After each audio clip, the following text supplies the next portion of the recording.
നമ്മൾ ഡിസ്കസ് ചെയ്യുന്നത് scope of total income or incidents of tax.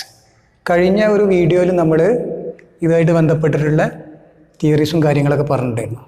ഏതെല്ലാം ഇൻകം ആർക്കൊക്കെ ടാക്സബിൾ ആവും, അതാണ് സ്കോപ്പ് ഓഫ് ഇൻകം എന്നുകൊണ്ട് ഉദ്ദേശിക്കുന്നത്. സാധാരണഗതിയിൽ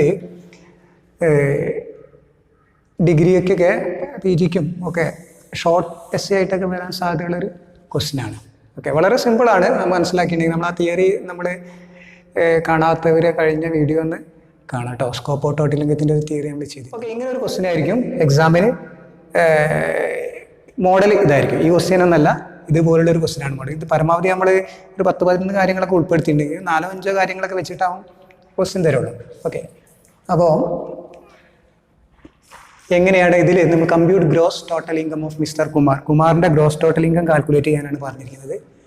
അയാൾ ഓർഡിനറി റെസിഡൻ്റ് ആകുമ്പോൾ, നോട്ട് ഓർഡിനറി, അതുപോലെ നോൺ റെസിഡൻ്റ് ആകുന്ന സമയത്ത്. ഓക്കെ, ഇതൊക്കെ അദ്ദേഹം സ്വീകരിച്ചിട്ടുള്ള, കഴിഞ്ഞ പ്രീവിയസ് ഇയറിൽ അദ്ദേഹം സ്വീകരിച്ചിട്ടുള്ള ഇൻകമാണ്.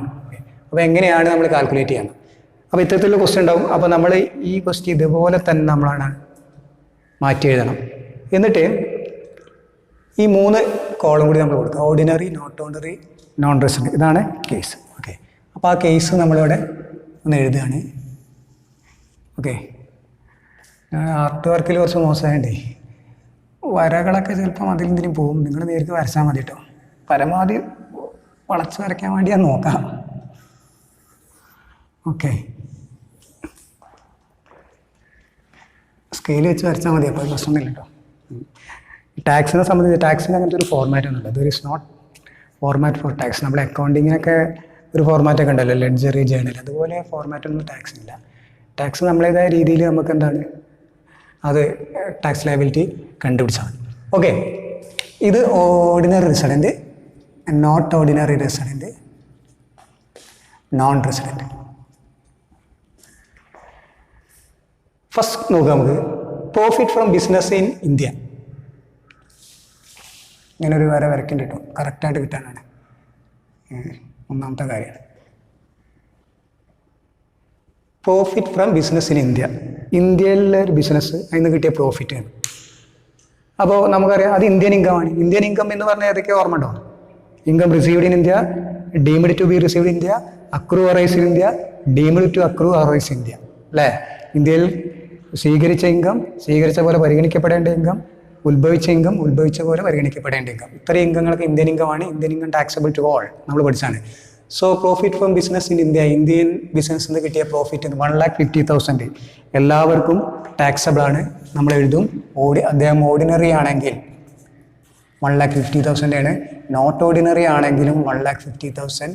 നോൺ റെസിഡൻ്റ് ആണെങ്കിലും അയാൾ ഇവിടെ ഉള്ള പുറത്താണ്, അല്ലെങ്കിൽ അയാൾ വേറൊരു രാജ്യക്കാരനാണ്, എന്തായാലും കാര്യമല്ല, എന്താണ് അയാൾ ഇന്ത്യൻ ഇൻകം സ്വീകരിച്ചിട്ടുണ്ടെങ്കിൽ ഫുള്ളി ടാക്സ് ആണ്.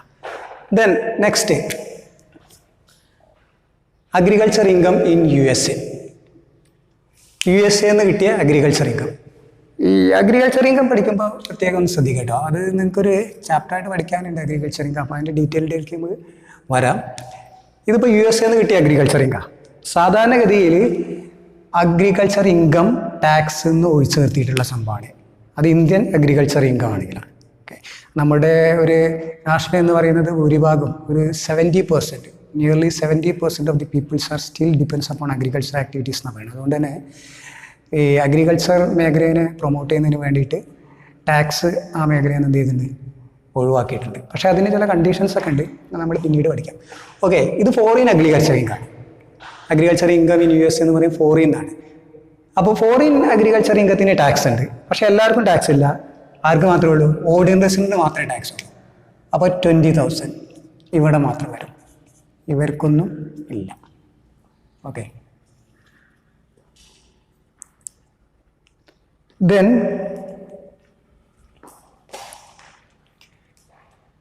അഗ്രികൾച്ചർ ഇൻകം ഇൻ ഇന്ത്യ നമ്മൾ ഓൾറെഡി പറഞ്ഞു. ഇന്ത്യൻ അഗ്രികൾച്ചർ ഇൻകം ആണെങ്കിൽ എക്സംപ്റ്റ് ആണ്. ഓക്കെ, അപ്പോൾ അത് സാധാരണഗതിയിൽ നമ്മൾ എന്താണ് എക്സംപ്റ്റ് എന്ന വേർഡിനോട് എഴുതലാണ് പതിവ്. എക്സംപ്റ്റ്, എക്സംപ്റ്റ് ഒഴിച്ചെടുത്ത് എന്നർത്ഥം. Exempt. Okay, then dividend from A foreign company. Foreign കമ്പനിയിൽ നിന്ന് കിട്ടിയിട്ടുള്ള ഡിവിഡൻഡ്. ഈ ഡിവിഡൻറ്റിൻ്റെ ഒരു പ്രത്യേകത എന്ന് പറഞ്ഞു കഴിഞ്ഞാൽ നമ്മൾ ഇന്ത്യൻ കമ്പനിയിൽ നിന്ന് കിട്ടിയ ഡിവിഡൻഡൊക്കെ അഗ്രികൾച്ചർ ഇൻകത്തിൻ്റെ പോലെ തന്നെ എന്താണ്, അത് എക്സംപ്റ്റ് ആയിട്ടാണ് പറയപ്പെടുന്നത്. ഓക്കെ. എന്നാൽ foreign dividend from A foreign company എന്നാണ് പറഞ്ഞത്, 5000 രൂപ. അത് ഓർഡിനറി റെസിഡൻ്റ് ആണെങ്കിൽ ടാക്സ് ചെയ്യും. ഞാൻ ആദ്യമേ പറഞ്ഞിട്ടുണ്ട്, ഒരുവിധ ഇൻകത്തിനൊക്കെ ആര് ടാക്സ് ചെയ്യണം? ഓർഡിനറി റെസിഡൻറ്റ് ടാക്സ് ചെയ്യണം. ഓക്കെ. അപ്പോൾ 4th പോയിൻ്റാണിത്, 5000. ഇവിടെ ഒന്നുമില്ല. ദെൻ ഡിവിഡൻഡ് റിസീവ്ഡ് എന്ന് വെറും ഡിവിഡൻഡ് റിസീവ്ഡ് എന്ന് തന്നാൽ അതിൻ്റെ അർത്ഥം ഇന്ത്യയിൽ നിന്ന് കിട്ടിയ എന്താണ്, ഇന്ത്യൻ കമ്പനിയിൽ നിന്ന് കിട്ടിയ ഡിവിഡൻ്റാണ് എന്നാണ്. ഓക്കെ. സോ ഇന്ത്യൻ കമ്പനിയിൽ നിന്ന് കിട്ടുന്ന ഡിവിഡൻഡ് എന്താണ്? എക്സംപ്റ്റ് ആണ്. ഓക്കെ. എക്സംപ്റ്റ്. ഇങ്ങനെ എക്സംപ്റ്റ് ഇൻകം ഒരു 8-10 പഠിച്ചിട്ട് പോയിക്കോട്ടെ എക്സാമിന് കേട്ടോ. ഒരു തവണ എക്സാം ചോദിക്കുന്നു, ഗീവ് എനി 10 എക്സംപ്റ്റഡ് ഇൻകം എന്നുണ്ട്. ഒരുപാട് ഇൻകം ഉണ്ട്. അപ്പോൾ ഇതൊക്കെ അതിന് ഉദാഹരണമാണ്. കണ്ടില്ലേ, agriculture income in India, dividend received, ഇങ്ങനെയൊക്കെ സംഭവങ്ങളൊക്കെ. Then profit from business in Pakistan deposit there but control from India. എന്താ പറഞ്ഞത്? പാകിസ്ഥാനിലാണ് ബിസിനസ് നടക്കുന്നതൊക്കെ, പാകിസ്ഥാനിലാട്ടോ. അവിടെ തന്നെ ഡെപ്പോസിറ്റ്, അവിടുത്തെ ബാങ്കിൽ തന്നെ ഡെപ്പോസിറ്റ് ചെയ്തു എന്ന് പറഞ്ഞത്. പക്ഷേ ആ ബിസിനസ് കൺട്രോൾ ചെയ്യണ എവിടെയാണ്? ഇന്ത്യയിലാണ്. അല്ലെങ്കിൽ അതിൻ്റെ head office situated at India എന്നൊക്കെ പറയാം. കൊൽക്കത്ത, ചെന്നൈ, എവിടെയെങ്കിലൊക്കെ ആവാം. ഓക്കെ. ഇന്ത്യയിലെ ഏതെങ്കിലും ഒരു നഗരത്തിലാണ് ഇതിൻ്റെ ഹെഡ് ഓഫീസ് എങ്കിൽ എന്താണ് ഇവിടെ? അങ്ങനെയാണെങ്കിൽ ഓർഡിനറി റെസിഡൻറ്റിനും നോട്ട് ഓർഡിനറി റെസിഡൻറ്റിനും അതെന്തായിരിക്കും? ടാക്സബിൾ ആയിരിക്കും. 80,000. ഇയാൾക്ക് ടാക്സബിൾ ആയിരിക്കില്ല. നോട്ട് റെസിഡൻ്റ് ആണെങ്കിൽ ടാക്സബിൾ ആവില്ല. അല്ലേ? അപ്പോൾ ഈ സംഭവം എന്താണ്? Income accrue or arise outside India but control from India. ഇന്ത്യക്ക് പുറത്ത് ഉത്ഭവിച്ചു, പക്ഷേ ഇന്ത്യയിൽ കൺട്രോൾ ചെയ്യുന്നു എന്ന് പറഞ്ഞിട്ടുണ്ടെങ്കിൽ ഓർഡിനറിക്കും നോട്ട് ഓർഡിനറിക്കും. Then share of profit from a firm. ഒരു ഫേം എന്ന്, പാർട്ണർഷിപ്പ് ഫേം എന്നാണ് share of profit from firm എന്നുകൊണ്ട് ഉദ്ദേശിക്കുന്നത്. ഇത് എന്താണ്? ഇത് എക്സംപ്റ്റ് ആണ്. 15,000 എക്സംപ്റ്റ്. ഇത് എക്സംപ്റ്റ് ആണുള്ള കാരണം എന്താ വെച്ചാൽ, ഈ ഫേം എന്ന സംഭവം, പാർട്ണർഷിപ്പ് ഫേം, ഇവർ ടാക്സ് ലയബിലിറ്റി വേറെ നമ്മൾ പഠിക്കുന്നുണ്ട്. അപ്പോൾ ഫേം എന്ത് ചെയ്യും? ടാക്സ് കൊടുക്കും. അപ്പോൾ പിന്നെ എന്താണ്, ഇവർക്ക് ആ ഫേമിൽ നിന്ന് കിട്ടിയ ഇൻകത്തിന് ഇവർ എക്സ്ട്രാ ടാക്സ് കൊടുക്കേണ്ട ആവശ്യമില്ല. അപ്പോൾ ഫേമിൻ്റെ പരിധിയിൽ വരുന്ന ടാക്സ് കൊടുക്കുന്നതുകൊണ്ട് അവിടുന്ന് കിട്ടിയ ഷെയറിന് എന്ത് ചെയ്യണ്ട? പ്രോഫിറ്റിൻ്റെ ഷെയറിന് എന്ത് കൊടുക്കണ്ട? ടാക്സ് കൊടുക്കണ്ട. അതാണ് അതിൻ്റെ കാരണം. അതാണ്. ഓക്കെ. നിങ്ങളിങ്ങനെ ജസ്റ്റ് മനസ്സിലാക്കിയത് share of profit from a firm exempt ആണ്. Okay. Then salary received in Chennai but service rendered in Uganda കേട്ടോ. നമ്മൾ മലയാളീസ് അല്ലെങ്കിൽ നമ്മൾ ഇന്ത്യക്കാർ എല്ലായിടത്തും ഉണ്ടാവുമല്ലോ അല്ലേ. Then salary received in Chennai but service rendered in Uganda കേട്ടോ. 40,000. എന്താ സ്ഥിതി? Salary received in Chennai. എവിടെ? ചൈന അല്ല കേട്ടോ, ഇത് ചെന്നൈയാ, മാറരുത്. ചെന്നൈ ഇന്ത്യ അല്ലേ, ഒരു മെട്രോപൊളിറ്റൻ സിറ്റീസാണ് ഇന്ത്യ. ചെന്നൈ, മുംബൈ, കൊൽക്കത്ത, ഡൽഹി എന്നൊക്കെ പറയുന്നത് 4 മെട്രോപൊളിറ്റൻ സിറ്റീസാണ് നമ്മൾ മെയിനായിട്ട് ടാക്സിൻ്റെ പരിധിയിൽ നമുക്ക് പഠിക്കാം കേട്ടോ. അതൊക്കെ ഭാവിയിൽ പഠിക്കും. അപ്പോൾ ഇത് സാലറി റിസീവ്ഡ് ഇൻ ഇന്ത്യയാണ്. ഇന്ത്യയിൽ നിന്ന് സാലറി റിസീവ് ചെയ്തു. പിന്നെ വേറെ ഒന്നും നോക്കാമല്ല, അവിടെ നിന്ന് വായിക്കുക വേണ്ട. ഇൻകം റിസീവ്ഡ് ഇൻ ഇന്ത്യ, ഇന്ത്യയിൽ വെച്ച് സ്വീകരിക്കുന്ന ഇൻകം എല്ലാം ഇന്ത്യൻ ഇൻകമാണ്, എല്ലാവർക്കും ടാക്സബിൾ ആയിരിക്കും. 40,000. Okay. Then 9th point, pension from a former employer in India received in UK, United Kingdom, അല്ലേ, ബ്രിട്ടൻ അല്ലേ. 50,000 pension from A former employer in India. ഇന്ത്യയിലെ മുന്നുള്ള എംപ്ലോയറാണ്. അതായത് എന്താണ്, ഇയാളൊരു ഗവൺമെൻറ് എംപ്ലോയി ആയിരിക്കാം, ആണല്ലോ പെൻഷൻ കിട്ടുന്നത് അല്ലേ. അപ്പോൾ മുന്നേ ഇന്ത്യയിൽ സർവീസ് ചെയ്തൊരു വ്യക്തിയാണ് അയാൾ. ഇപ്പോൾ പോയി UK പോയിന്, അവിടെ സെറ്റിൽ ചെയ്യുക അല്ലെങ്കിൽ അവിടെ എന്താണ് ഫാമിലി ഒക്കെ ചിലപ്പോൾ അവിടെ ആയിരിക്കാം മേ ബി. എന്നിട്ട് ആൾക്ക് സാലറി ഒക്കെ റിസീവ് ചെയ്യണത് എവിടെ നിന്നാണ്? UK എന്നാണ്. ഓക്കെ, അപ്പോൾ എന്താണ് ടാക്സ് കൊടുക്കണമെന്നോ? എന്താ ഇത് എവിടെയാണ് സർവീസ്? ഇന്ത്യയിൽ കൊടുത്ത സർവീസിൻ്റെ പുറത്താണ് അയാൾക്ക് എന്ത് ചെയ്യണത്? ആൾക്ക് ഈ പെൻഷൻ അയാൾ സ്വീകരിക്കുന്നത്. അത് എവിടുന്ന് സ്വീകരിച്ചാലും ശരി, ഇത് ഉത്ഭവിച്ച എവിടെയാണ്? Accrue arise. ഇത് ഇന്ത്യൻ ഇൻകമായിട്ട് പരിഗണിക്കപ്പെടും. അത് നമ്മൾ deemed to accrue arise in India എന്ന് പറഞ്ഞൊരു സംഭവം പഠിച്ചിട്ടുണ്ട്, ഓർമ്മല്ലേ? ഡീംഡ് ടു അക്രൂ അറൈസ്, അതാണത്. ഇന്ത്യയിൽ ഉത്ഭവിച്ച പോലെ പരിഗണിക്കപ്പെടേണ്ട ഇൻകം, സാലറി എന്താണ്? പുറത്തുനിന്ന് സ്വീകരിക്കുകയാണെങ്കിലും പെൻഷൻ പുറത്തുനിന്ന് സ്വീകരിക്കുകയാണെങ്കിലും അതൊക്കെ സർവീസ് റെൻഡർ ചെയ്തത്, സർവീസ് പ്രൊവൈഡ് ചെയ്തത് ഇന്ത്യയിലാണെങ്കിൽ അത് ഇന്ത്യയിൽ ഉത്ഭവിച്ച ഇൻകമായിട്ട് പരിഗണിക്കപ്പെടും എന്ന് നമ്മൾ പറഞ്ഞിട്ടുണ്ട്.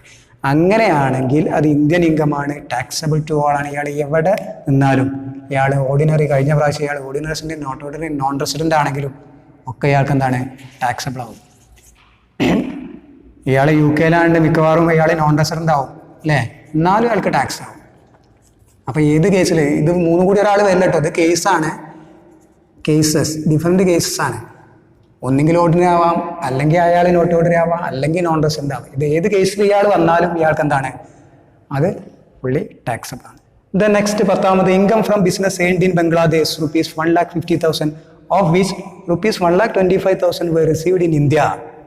കോമൺ ആയിട്ട് ബിസിനസ് കൺട്രോൾഡ് ഫ്രം ഇന്ത്യ. കറക്റ്റായിട്ട് ഒന്ന് ശ്രദ്ധിക്കണം, കുറച്ച് ലെങ്ത്തുള്ള പോയിന്റാണ്, പക്ഷേ വളരെ സിമ്പിളായിട്ടുള്ള സംഭവമാണ്. നോക്കുക, income from business earned in Bangladesh. ബംഗ്ലാദേശിലാണ് ബിസിനസ് കിടക്കുന്നത്, അവിടെ കിടക്കട്ടെ.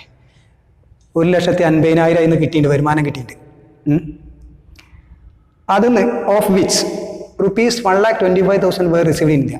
ആ 1,50,000 നിന്നും 1,25,000 സ്വീകരിക്കുന്നത് എവിടെ നിന്നാണ്? ഇന്ത്യ എന്നാണ്. ഒറ്റ പോയിന്റ് ശ്രദ്ധിക്കുക, റിസീവ്ഡ് ഇൻ ഇന്ത്യ. 1,25,000 ഇന്ത്യയിൽ വെച്ച് സ്വീകരിച്ചാൽ വേറെ ഒന്നും നോക്കണ്ട, അത് ഇന്ത്യൻ ഇൻകമാണ്.